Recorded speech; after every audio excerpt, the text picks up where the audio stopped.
Welcome to the Lightkeepers Podcast. I'm Clayton Vandiver, your Lightkeeper, with a show dedicated to everyone who wants to get the most quality out of life that they can. My co-host, as always, Charlene, our very own licensed clinical social worker, certified in the state of Florida, joins the conversation this week about the population who thinks that they're covered, and they might not be. We'll have that and a whole lot more on this episode of the Lightkeepers Podcast.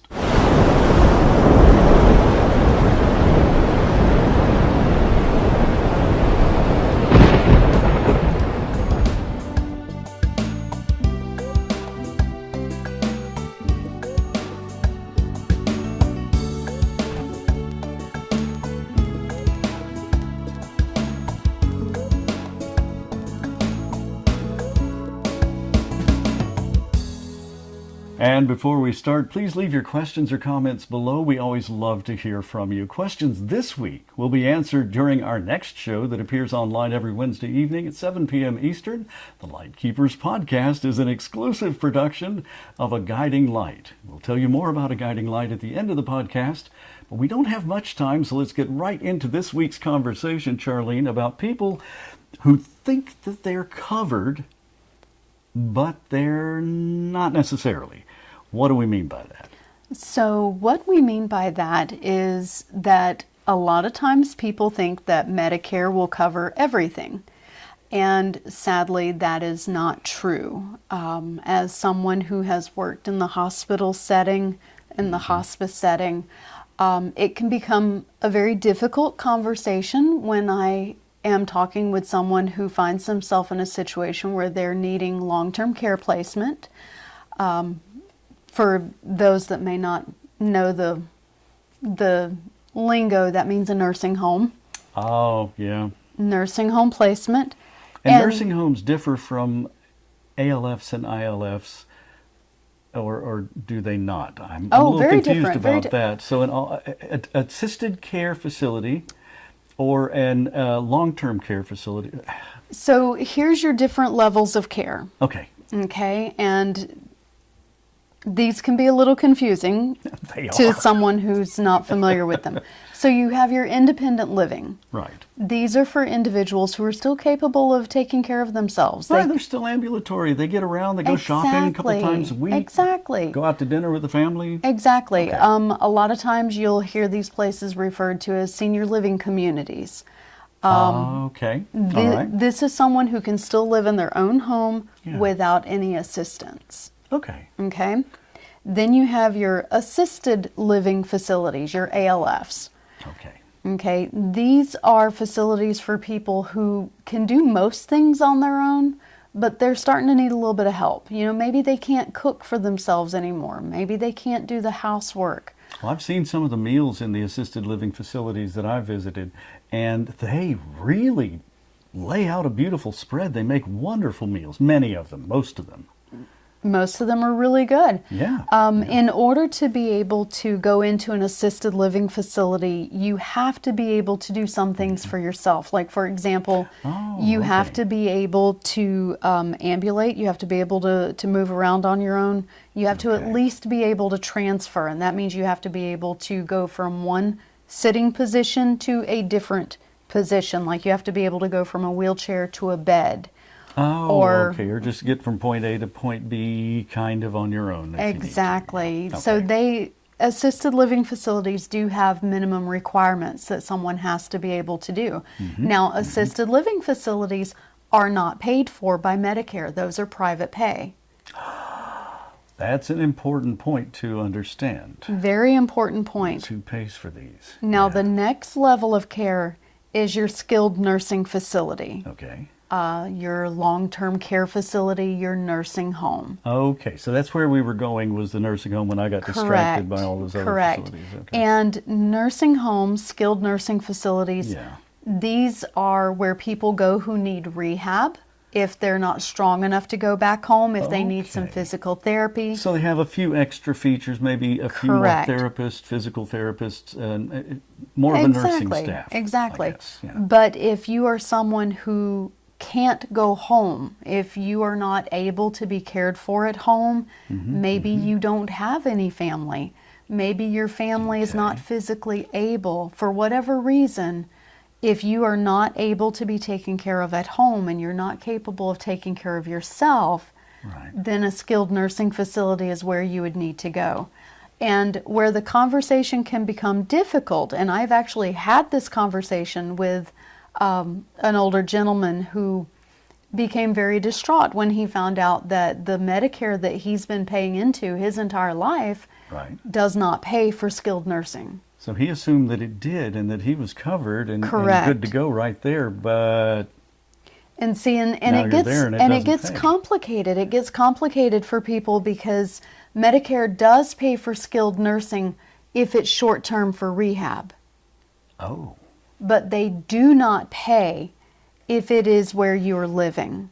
That is. So they don't exactly make it easy to follow because some conditions follow this and some conditions follow that. Let me ask you. How do you find out? Let me ask you, would your insurance pay for physical therapy?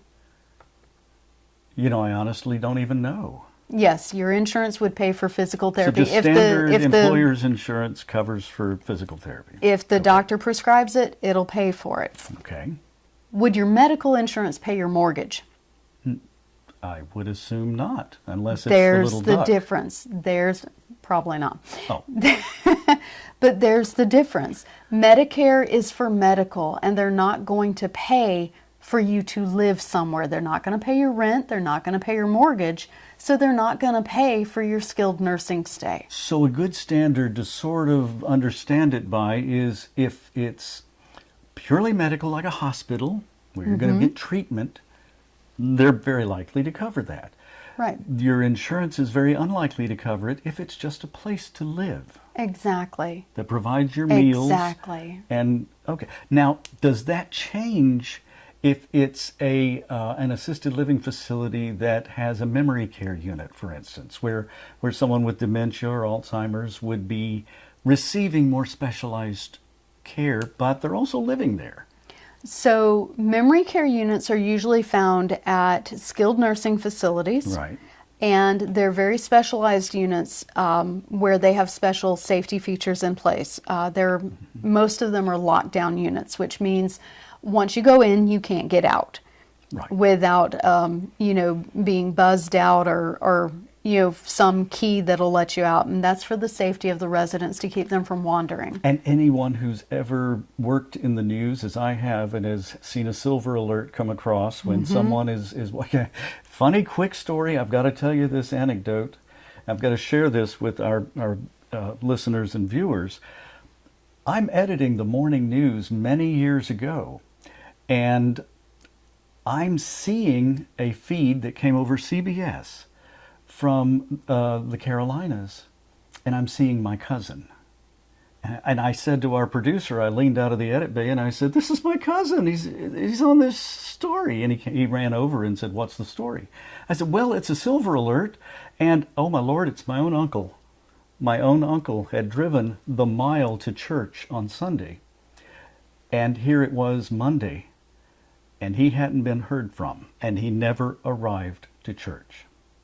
Well, he was found, thankfully, alive, well, everything was okay, 2 states over, because he got to driving, and then things didn't look familiar to him. And so he kept driving. Because he thought to himself, he was able to thankfully tell us after this all happened, he kept thinking to himself, nothing looks familiar, and I'm confused, and if I stop and ask for help, they're going to come and they're going to take my driver's license from me. So, of course, when he was found 2 states over, having slept in his car several times when he got tired along the way, they took his driver's license away from him. Rightfully so, unfortunately, but it was a real awakening to me to realize that here I am editing a news story about my uncle, my cousin. All of this had happened. It was almost too close to bear because it was family. And And unfortunately, that can happen. So those assisted living facilities that have memory care units are so important, and they do such a wonderful job. The lockdown does not mean it's like a prison. They make it as much like home as possible. They help you Very much decorate so. usually. They bring things from home and they make it look as much like the familiar environment that you know, so that your loved one will feel very much in a place that looks familiar, that they know, because all their in a stuff place that is feels there. safe, because that's Yes. critical to controlling the behavioral issues that can sometimes come with memory care. Right. Yeah. It's a tough time in life. It's a tough condition, and it's one you hear so much about. And we have the Amber Alerts or Silver Alerts. Both come over our phones quite often these days. And maybe that's a topic for another day, where we can tell our listeners and our viewers about how to recognize when someone might be struggling with some memory care issues, because people who do have memory care issues, they develop crutches that can make it look like they're managing perfectly fine when really they're struggling.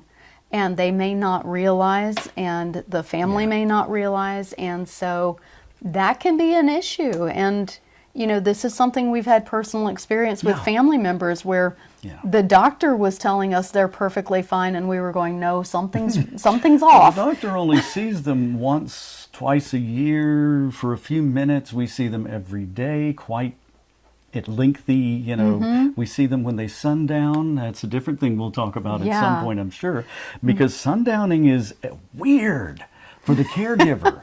That, hey, they're fine, And then switch somebody a light flips the switch. and the sun begins to go down. It's later in the day, their energy levels become lower, and just as a preview of that show that we'll do, all of a sudden you've got the lovely little Dr. Jekyll followed by Mr. Hyde.